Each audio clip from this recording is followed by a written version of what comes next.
welcome to the round 23 review after the Blues beat the Eagles by 65 points Sunday 4:40 p.m. at Optus Stadium. It was 14 goals, 15, 99 to 4 goals, 10, 34. A much needed win, I think, for everyone involved. It was a really rough week. If I'm honest, lost my train of thought and belief. Well, I didn't know what to believe, if I'm being totally honest. I didn't know if the collective had been fractured. I think little bit by little bit, we saw the desire of the group just wane 5%, 3%, 6% over the last few months. And I think initially I thought it was just a form dip. Then that turned into a complete unraveling last week. Didn't help with injuries. And then you get the injuries, and then you realize you're losing another 6 or so players, and you're almost fielding a team with your injury list. And going into this game, which it's amazing what footy can do. It's just so unpredictable.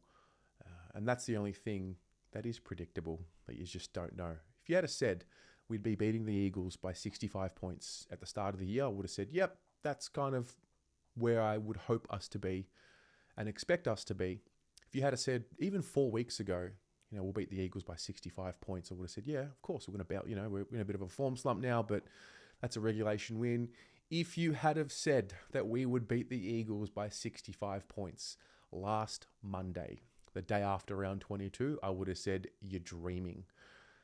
I would have said, absolutely no way. I woke up on game day thinking, if we can somehow scrape through with a 1-point win, I'll be wrapped. And it ended up being a 65-point win, a percentage boost. And yeah, am I a little less lost as to what to believe? I don't know. I was concerned. The weather, the debutants. Not that the debutants are a bad thing, but when you have so many, and when you're talking about a connected group and building synergy and cohesion, and we didn't seem to have it for a little period of time with our best players in the team. And then they're all gone, and they're all household names and brand names, and highly skilled and highly talented players who have really gotten us into this position as a club. And then you've got a group who have not played a lot of football together, as a collective at all. I think the average games played in round 23 was 70. You're putting all those factors together, and I'm thinking, like, geez, how are we going to do this? How is it going to happen? And then you just get reminded what the pressure and contest, when there's a full commitment to it, and there's a full commitment to what we are, and that is, ironically, blue collar footballers. There was a bit of skill yesterday, but I thought yesterday was all about the work rate. I watched it from home. The commentary said the same thing over and over again. This was a Carlton team that was just purely outworking West Coast. You could argue that West Coast actually, well, they had more experience collectively. They had the average games, I think it was 101 games, average experience on the field yesterday, and more senior guys there. You could argue they had more talent there, but we had the one thing that really has gotten us to move forward as a club, and that's just that real desire and the collective spirit, and that's what it was yesterday. And it was good to smile. I probably didn't smile much until halfway through the first quarter. Saw the commitment levels, the work rate to get numbers at seemingly every spillage of the ball. Tackles were gang tackles. There were 2 blokes tackling 1 bloke, sometimes 3 blokes tackling 1 bloke. There was a trust, and it was just a really solid performance, and one that, allows us to, keep destiny in our own hands. We're a team that had fallen, and we're a team that had a supporter base that was just a little broken. I was definitely a little broken after last week. Just because of what to believe, like what's real, what's not. And,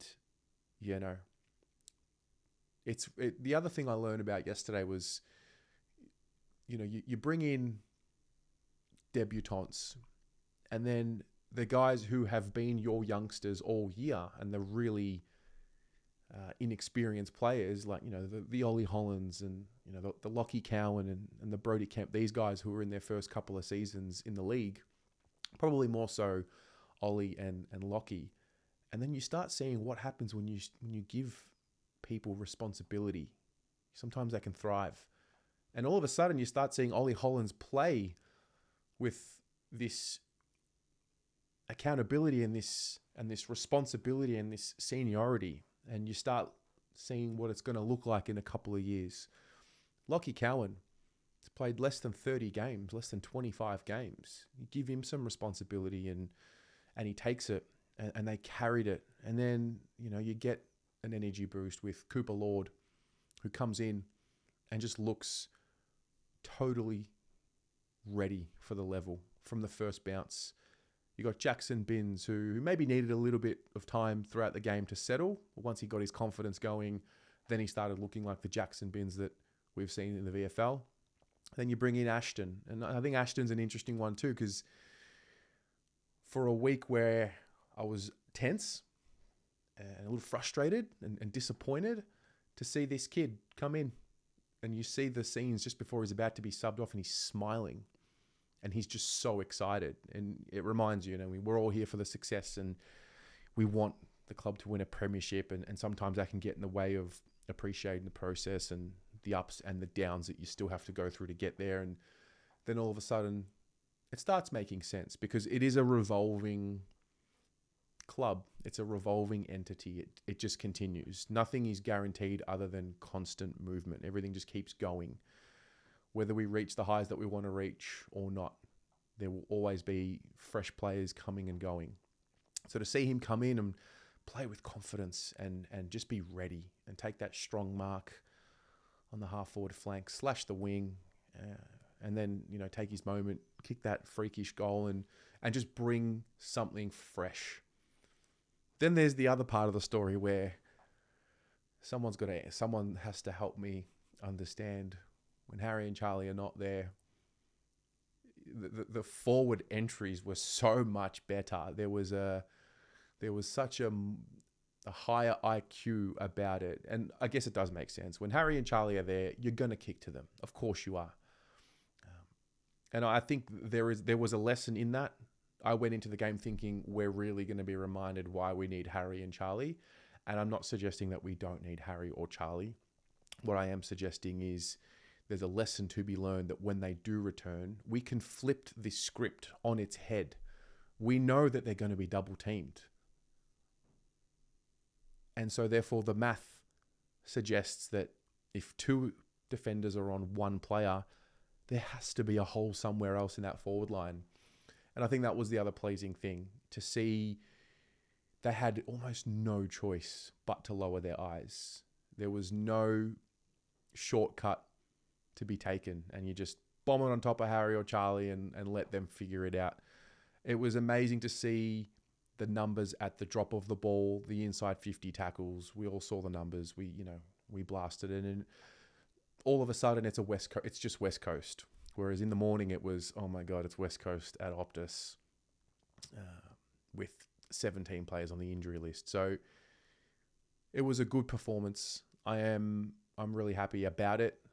Ultimately, it's just a win that we needed, maybe to build some confidence and maybe to galvanize probably the supporter base. And you got to take your hat off to the leaders, the playing group, the coaching.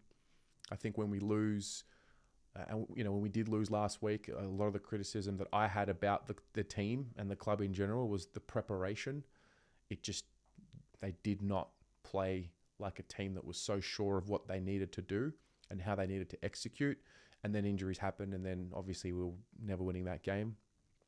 But yesterday, with all these guys who are not household names just yet, they're not established just yet, there seemed to be such a clear instruction for each and every single one of them, and they all played to their strengths. You see Lewis Young spoiling everything, playing to his strengths. On a side note, that free kick they paid against him was absolutely disgusting. So We'll talk about that throughout the week. Then you got Brody Kemp. What a story. He's played in defence, obviously, and we've noticed it. I mean, he flies for the ball like a forward. He's an intercept player at heart, I think, and we've obviously instilled in him this defensive accountability to his game. And the way he jumped at the football yesterday with force, I can't believe I'm about to say this, but I don't think I see Harry and Charlie jump for the football, and launch at it the way Brody Kemp did yesterday. And there's something in that. And then he lays, a couple of tackles inside 50. I think it was 4. And then you start seeing that part of his game develop. He goes back, kicks goals, he lifts. He hasn't played his 50th game yet, so he's still in the early stages of his establishment. Matt Kennedy able to step up when required. Then you've got Matt Owies who, puts through his 30th, 31st and 32nd goal of the season. And I'm just left wondering, where's it been? And where has it been? All that really matters is that it's there. They found it again. I think the panic kicked in with me that they had lost it and it was so hard to find, and they had to dig deep. And there's just something about this group that when they are up against it, when there's injuries, when there's doubt, when it seems like there's no way that they can do it, they do it. And I guess the challenge is, how do you harness that when everyone is there? You've got a lot of, I think I referred to them as brand names.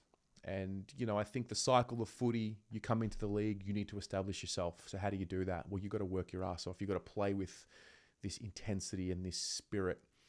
And then I think by nature of wearing the monogram and by nature of the way that we talk about our players and, we prop them up, you wear that monogram and there's an aura about it because of the history of the club. That's what makes it so famous.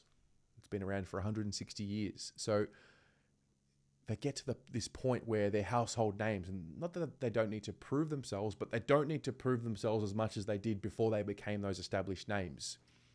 And so you just remove every single one of them or most of them from the group. And then you're left with players who struggle to get games. I mean, Corey Durden, he's got bung shoulders. He's hurt himself a couple of times this season, dislocated his shoulder this season in the twos.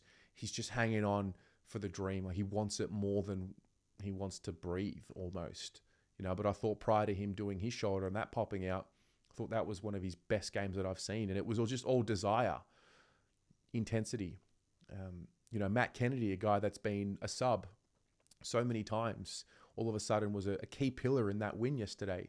Cripps is an interesting one because he's a household name, he's a brand name, but the work ethic and the rough stuff and he was sensational. George Hewitt, don't know how he got dropped. Don't know why he got dropped, but he got dropped. These guys, Nick Newman's he is a household name for us, but I think externally he's not as much and he's had to do it the hard way. And it's just these workers. You put a bunch of workers together and good things happen. And the talent comes out once we get the defensive side of the game correct. And I think that's where you've got to take your hat off to the coaches. They put together a game plan with a group that have not played a lot of footy together, and fair play. So after 7 days last week, I'm sitting here thinking like, oh my God, is it all a lie? Was it all talk? Then they just went to work. They backed it up, and they got to it. We've been talking about honesty throughout the week in press conferences. Thought we saw that pretty clearly with Vossi's press conference. It wasn't about probables. It was about definites and absolutes. And did that have a role to play in the win? I don't know. Maybe it did. Maybe it was a little window into the conversations being had. And we find ourselves in a nice position now. Destiny in our hands. It's Monday morning. I'm filming this. We're going to do the review. We're going to do the ratings, the BA show. But honestly, I'm already locked in for St Kilda. This is the most important and the biggest week of the season. And really, every single game we play from here on in is to be treated as such. The next loss, and we're done. That's beautiful. And that's high pressure, high tension. And I don't know, it kind of works for us a little bit. To be the underdogs at this stage, everyone's written us off. It's the classic footy fairy tale. The team that's written off. So I'm pleased with what I saw. I'm pleased that now we're starting to hear rhetoric around, it was only West Coast. I think that's fascinating how that changed in a couple of hours. I was surprised how sunny it was as well. I saw the rugby playing the night before. Thought we were in for a shit fight there because the Wallabies had just chopped up that ground with the weather as well. And then, once I saw the weather, I thought, oh shit, like why didn't we play Harry Lemmy? It's dry. Whatever. There are professionals in there that know more about what this group needs than any of us. And that's the reality. So well done. They did a really good job, but it's not done because we need to win next week. So the beauty is we didn't get to a position going into round 24 where we're hoping another team loses in order for us to get in, just like Collingwood did. Like, we don't want to be there. That's not where you want to be, because when you flirt with danger, as we saw a few years back, more often than not, you get what you deserve. So if we can bring that intensity and that collective spirit and we lose next week, fair enough. But just hope that they don't go out without giving absolutely everything that they've got. And that's how I feel. I'm pleased. It's good to be smiling again. It's good to have another layer of belief instilled that the group haven't fractured, because I think that was my biggest fear, that the group was fractured and that the collective belief was compromised. And then you've got these kids that come in and just bring this energy to the group. It was beautiful. Anyway, what about you? What did you think of round 23? How did you feel going into the day? And how did you feel at the end of the game? Also got to give a massive shout out to the WA Blues. The sound that came through the TV from the Carlton faithful was electric. It's really disappointing that they only get one game. They had to wait till round 23, but obviously you want to make sure that that's a win. So they got that. Well done to everyone involved. And I don't think it needs to be said too many times. I think we're all very well aware how important this coming Sunday is, and the Saints in the last game of the year, and Ross the Boss putting 22 blokes, or 18 blokes behind the football, making it a shit fight, just ugly Ross line football. So we're going to be ready for it. Chat to you in the comments, share your thoughts about round 23, and we'll go from there. Go Blues.